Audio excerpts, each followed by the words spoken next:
नमस्कार. आज आपण जाळीदार लुसलुशीत अशी आंबोळी कशी बनवायची ते बघणार आहोत. तर रेसिपीला सुरुवात करूया. सर्वात आधी इथे आंबोळीसाठी आपल्याला 3 वाटी तांदूळ घ्यायचा आहे. ज्या तांदळाचा भात चिकट होत नाही असा तांदूळ येथे वापरायचा आहे. त्यानंतर यामध्ये पाव वाटीपेक्षा कमी आपल्याला हरभरा डाळ घ्यायची आहे. डाळ आणि तांदूळ व्यवस्थित पाण्याने 2 ते 3 वेळा स्वच्छ धुवून घ्यायचं आहे आणि सर्व पाणी फेकून द्यायचं आहे.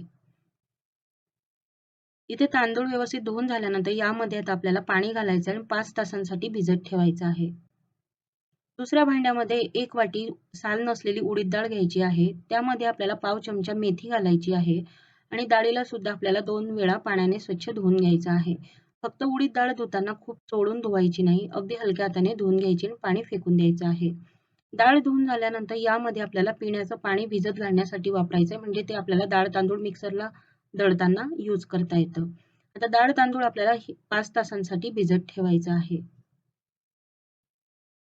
दुसऱ्या भांड्यामध्ये इथे आपल्याला कांद्या पोह्यांसाठी जे पोहे वापरतो ते पोहे घ्यायचे आहेत आणि पोह्यांना सुद्धा आपल्याला पाण्याने धुवून घ्यायचं आहे आणि 5 तासांसाठी भिजत ठेवायचं आहे. 5 तासानंतर इथे तुम्ही बघू शकता अगदी व्यवस्थित डाळ तांदूळ भिजलेले आहे. उन्हाळ्यामध्ये लवकर भिजून होतात. 3-4 तासामध्ये भिजून होतात. हिवाळ्यामध्ये थोडा टाईम जास्त लागतो. म्हणून इथे आपल्याला 5 तास भिजवून घ्यायचं आहे.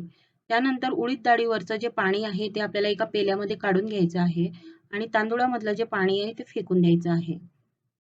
त्यानंतर थोडं-थोडं करून आपल्याला सर्व या पद्धतीने मिक्सरला दळून घ्यायचं आहे आणि जे आपलं डाळीवरचं पाणी ते आपल्याला यामध्ये यूज करायचं आहे. म्हणजे फर्मेंटेशन व्यवस्थित होतं. तुम्ही इथे बघू शकता या कन्सिस्टन्सीमध्ये आपल्याला बॅटर तयार करून घ्यायचं आहे. तांदूळ दळून झाल्यानंतर त्याच भांड्यामध्ये आपल्याला उडीद डाळ सुद्धा थोडी-थोडी करून दळून घ्यायची आहे.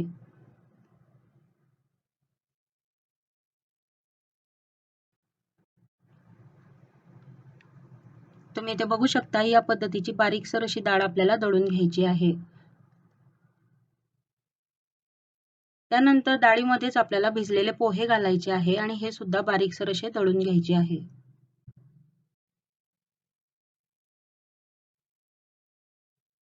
सर्व डाळ तांदूळ दळून झाल्यानंतर या पद्धतीने फेटून घ्यायचं आहे. जेवढं बॅटर फेटलेलं असेल तेवढी आंबोळी लुसलुशीत होते.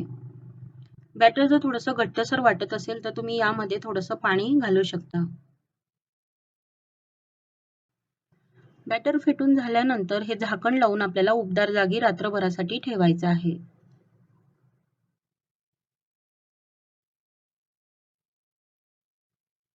दुसऱ्या दिवशी तुम्ही सकाळी बघू शकता पीठ अगदी व्यवस्थित आंबलं गेलेलं आहे. उडीद डाळीवरचं पाणी तुम्ही डाळ तांदूळ वाटताना जर यूज केलेलं असेल तर अगदी पीठ व्यवस्थित आंबलं जातं. फर्मेंटेशन अगदी छान होतं. म्हणून ते पाणी आपल्याला फेकून द्यायचं नाही उडीद डाळीवरचं आणि ते दळताना आपल्याला यूज करायचं आहे. कारण उडीद डाळ आणि मेथी ही उष्ण असते आणि ते पाणी यूज केल्यामुळे फर्मेंटेशनसाठी मदत होते. तर इथे पीठ मिक्स करताना अगदी हलक्या हाताने करायचंय. त्याच्यामध्ये जे एअर तयार झालेली आहे, ती एअर आपल्याला तशीच ठेवायची आहे. अगदी हलक्या हाताने हे पीठ मिक्स करायचंय. खूप जास्त फेटायचं नाहीये.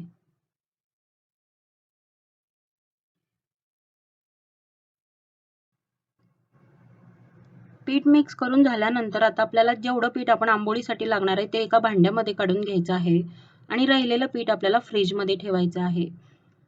राहिलेलं पीठ फ्रिजमध्ये आपण ठेवलेलं असेल, तर ते खूप जास्त आंबट होत नाही. आंबोळीसाठी लागणाऱ्या पिठामध्ये आता चवीनुसार मीठ घालायचं आहे.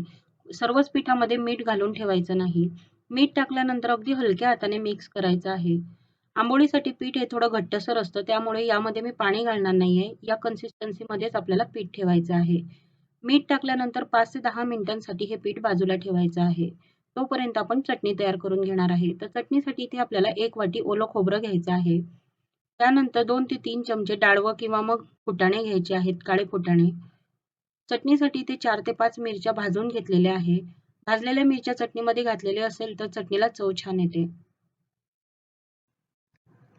3 ते 4 लसणाच्या पाकळ्या घालायच्या आहेत. 2 ते 3 कढीपत्त्याची पानं टाकायची आहेत. कढीपत्ता आवडत नसेल तर तुम्ही स्किप करू शकता. त्यानंतर आवडीनुसार आपल्याला कोथिंबीर घालायची आहे. चवीनुसार मीठ टाकायचं आहे.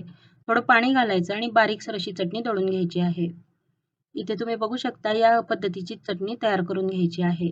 खोबऱ्याची चटणी तयार करताना डाळवं किंवा फुटाणे घालायचेच आहे, कारण डाळवं आणि फुटाणं खोबऱ्याच्या चटणीमध्ये घातलेलं नसेल तर पाणी एकाकडे आणि खोबरं एकाकडे होऊन जातं, म्हणून आपल्याला डाळवं किंवा फुटाणं थोडं तरी घालायचे आहेत.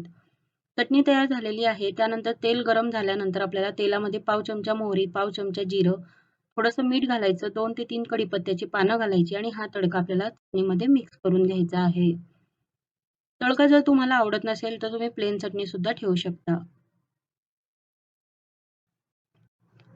चटणी सुद्धा बनवून तयार झालेली आहे. त्यानंतर आता आंबोळीसाठी जे पीठ काढलेलं आहे ते पीठ पुन्हा एकदा मिक्स करून घ्यायचं आहे आणि आंबोळी काढायच्या आहेत. तर आंबोळी काढण्यासाठी आधी तवा गरम करून घ्यायचा आहे, तेल लावून घ्यायचं आहे आणि या पद्धतीने पीठ टाकून जाडसर अशा आंबोळ्या काढून घ्यायच्या आहेत. डोसा आपण अगदी पातळ काढतो, आंबोळी आपल्याला थोडीशी जाडसर ठेवायची उत्तप्प्यासारखी. तव्यावरती पीठ टाकल्यानंतर आपल्याला गॅसची फ्लेम ही मीडियम ठेवायची आहे आणि मीडियम फ्लेमवरती दोघं बाजूंनी आंबोळी व्यवस्थित भाजून घ्यायची आहे. मीडियम फ्लेमवरती आंबोळी भाजल्यामुळे रंग व्यवस्थित एकसारखा येतो आणि आंबोळीला लुसलुशीतपणा सुद्धा येतो. हाय फ्लेमवरती जर तुम्ही आंबोळी भाजायला गेलं तर आंबोळी करपू शकते आणि स्लो फ्लेमवरती जर आंबोळी भाजायला गेलं तर आंबोळी भाजण्यासाठी वेळ लागतो आणि ती कडक होण्याची शक्यता असते. म्हणून आपल्याला गॅसची फ्लेम ही मीडियम ठेवायची आहे आणि दोघं बाजूंनी व्यवस्थित अशी आंबोळी भाजून घ्यायची आहे. इथे तुम्ही बघू शकता अगदी व्यवस्थित अशी जाळी पडत आहे. पीठ व्यवस्थित फर्मेट झालेलं असेल आणि तव्याचं टेम्परेचर व्यवस्थित असेल तर आंबोळीला जाळी अगदी व्यवस्थित पडते. आंबोळीची वरची बाजू सुकल्यानंतरच आपल्याला तेल घालायचं आहे. जर वरची बाजू थोडी ओलसर असेल आणि तेव्हा तुम्ही तेल घातलेलं असेल तर आंबोळी भाजण्यासाठी वेळ लागू शकतो. म्हणून आपल्याला थोडी वरची बाजू सुकू द्यायची आणि नंतरच तेल टाकायचं आहे. इथे कडा सुद्धा व्यवस्थित सुटत आहे, म्हणजे खालची बाजू व्यवस्थित भाजून तयार झालेली आहे. त्यानंतर आता वरची बाजू आपल्याला खाली करून दोघं बाजूंनी तेल टाकून व्यवस्थित आंबोळी भाजून घ्यायची आहे. तुम्ही इथे बघू शकता दोघं बाजूंनी जाळी व्यवस्थित पडलेली आहे आणि रंग सुद्धा छान आलेला आहे. आंबोळी तुम्ही बटर, तूप किंवा मग तेलामध्ये कशातही तुमच्या आवडीनुसार तुम्ही भाजून घेऊ शकता. आंबोळी भाजून झाल्यानंतर ती काढून घ्यायची आणि याच पद्धतीने आता आपल्याला सर्व आंबोळ्या तयार करून घ्यायच्या आहेत. आंबोळी भाजून झाल्यानंतर आपल्याला या पद्धतीने झाकून ठेवायच्या आहेत, म्हणजे आंबोळी गरम असतानाच वाफेवरती मऊ आणि लुसलुशीत राहतात. तुम्ही इथे बघू शकता अगदी स्पॉन्जी आणि मऊ अशा झालेल्या आहेत. तर एकदा या पद्धतीने आंबोळ्या नक्की करून बघा. तर ही आंबोळी तुम्ही चटणीसोबत किंवा सांबारसोबत सुद्धा खाऊ शकता.